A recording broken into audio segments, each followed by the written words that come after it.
When the going gets tough, the tough get going. Even with federal DEI rollbacks and pressure from conservative groups, major companies are standing firm for diversity, equity, and inclusion. Take Costco, for example.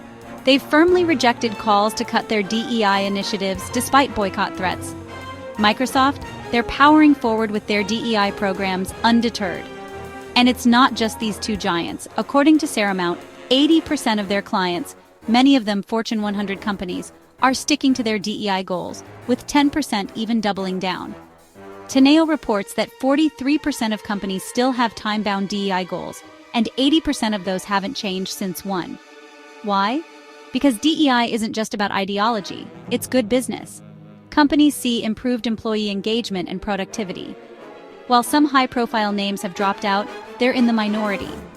The majority recognize the value of inclusive workplaces for driving success. So, here's to the resilience of companies championing DEI, proving that commitment to diversity can weather any storm.